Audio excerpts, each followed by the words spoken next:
ላይ ጥሩ ተርቢያ ከሰራህ ልጅ ያከብርሃል። እዚህ ቀና ብሎ አይሄም ይወድሃል፣ ያከብርሃል።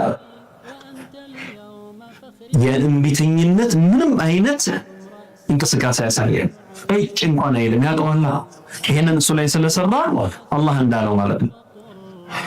ወላ ተቁል ለሁማ ኡፍ ወላ ተንሃርሁማ ወቁል ለሁማ ቀውለን ከሪመን። በአክብሮት አናገራቸው ወላጆችህን። እጭ የሚለውን ቃል እንኳን እንዳትጠቀም፣ እንዳታመነጫጭቃቸው የሚለውን እንዲያውቅ ካደረከው እሱ ሙዓመላው ከአላህ ጋር። አባቴ እኔን ለዚህ አውቅቶኝ ለዚህ እንትን ብለህ ስንት ቤቶች ነው የምናየው።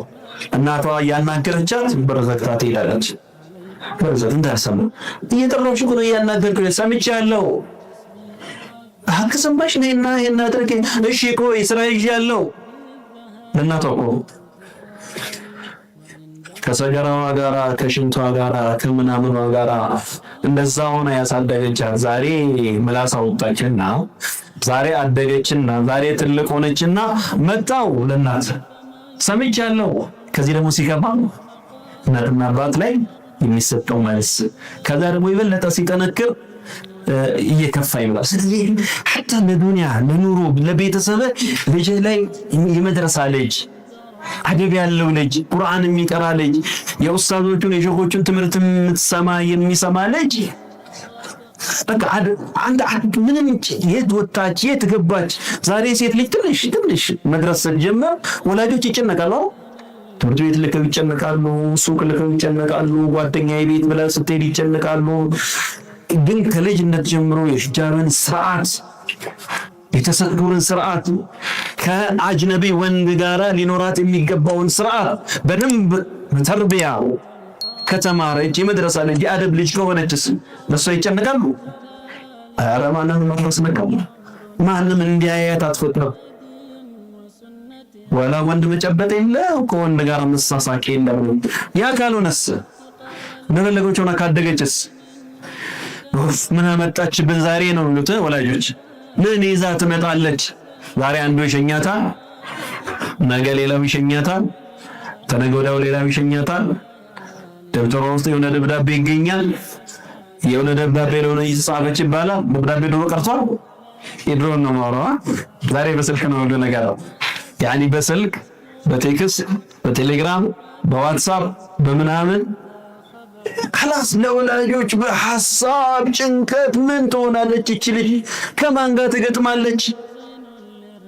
ብዙ ሙሲባ ነው ያለው። አንዳንዴ መስጂድ ምናምን ስንሆን መናገር የሚከብዱ ነገሮች ሁሉ የካፊሮቹና የነሳራዎቹ እኛ ጋር መጥተዋል እኮ ቀስ በቀስ እኛ ጋር መጥተዋል። እነሱ ነው ግድ የሌላቸው። ዛሬ ከአንዱ ጋራ ብትገጥም ከአንዱ ጋራ ብትተኛ ከነገ ደግሞ ከሌላው ጋራ ምናምን በጓደኛ እንደዚህ ብለው የተናገሩ ነው አይደል? በጓደኝነት 10 ዓመት ኖርና እስካሁን ትዳር እያሰብንበት ነው። አንድ ቤት እኮ ነው በአንድ ጎጆ ውስጥ ነው የሚኖሩት። 10 ዓመት 5 ዓመት በጓደኝነት ኖረው አንድ አልጋ ላይ ይኖሩ ማለት ትዳር አለ። እስካሁን እንኳን ትዳር እያሰብንበት ነው።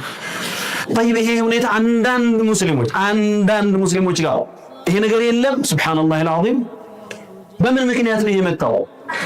እንደዚህ يعني ስድ ሆና እንደዚህ ነውረኛ ሆና ኒካህ የለ ሐላል የለ ሐራም የለ ዚና የለ ምን የለ እንደዚህ ልክ ሆና ነው ያደገችው።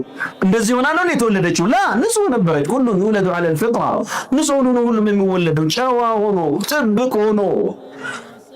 ከዛ በኋላ ነው ወላጆች በሚያደርጓቸው ስተቶች ጓደኛው ነገር ስታመጣ አከሌን ተዋወቂው እሱ እኮ ይወድሻል ምናምን ብላ የሆነ ሙሲባ ታመጣላታለች።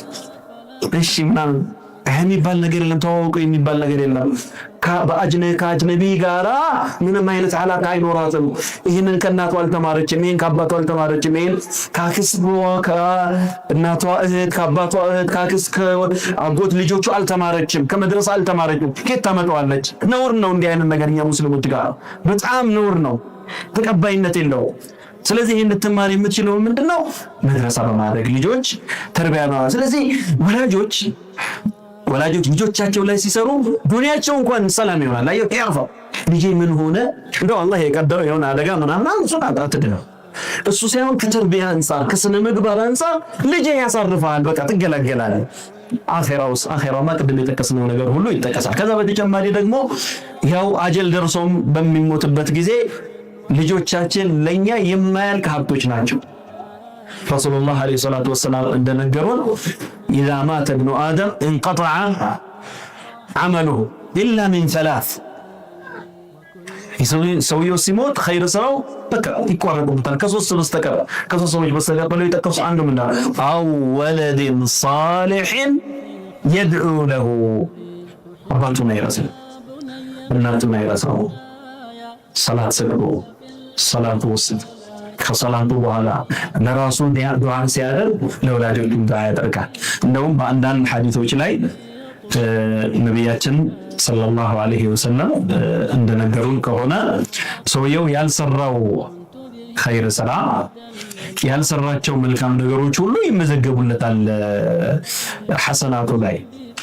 የቆሉ አና ሊዛሊክ ዲኬት መጣ ስራ እኔ እኮ ይሄን ስራ አልሰራሁትም ይሄን አላደረኩትም ይላል። እሱ ሲሞት ስራው ተቋርጦ ነበር፣ ግን ልጆቹ ዱዓ ያደርጉለታል። ሲዋ ደብቃ ማንም ሳይ ደብቃ በኢኽላስ ለሞተች እናቷ ወይም ለአባቷ ሰደቃ ትሰጣለች፣ ወቅፍ ታደርጋለች። ወንዱ ደግሞ ጉድጓድ ውሃ ያስቆፍራል። አቅሙ ደግሞ ተለቅ ካለ በአባቱ ስም ለአባቱ መስጂድ ይሰራል። ከራሱ አስቀድሞ ለአባቱ ለወላጅ አባቱ ውለታ የሆነ መስጂድ ይሰራልታል። ያ ሁሉ ሰው በሰገደ ቁጥር ኢዕቲካፍ ባደረገ ቁጥር ቁርአን በቀራ ቁጥር ዚክር በተደረገ ቁጥር መስጂዱ ላይ ሐሰናቱ ወደ ማን ነው የሚጎርፈው? እዛ መቃብሩ ላይ ወደተኛው አባቱ ሐሰናቱ ወደ እናቱ ሐሰናቱ ይጎርፋል። ስለዚህ መስለሐ አለው ያ አኺ መስለሐ አለው። ልጅህ ላይ ካለመታከት ልጅህ ላይ መስራት ትልቅ መስለሐ አለውና ይሄንን ሁሉ ጊዜ ራሳችንን ማስታወስ መቀበስ ይኖርብናል ማለት ነው።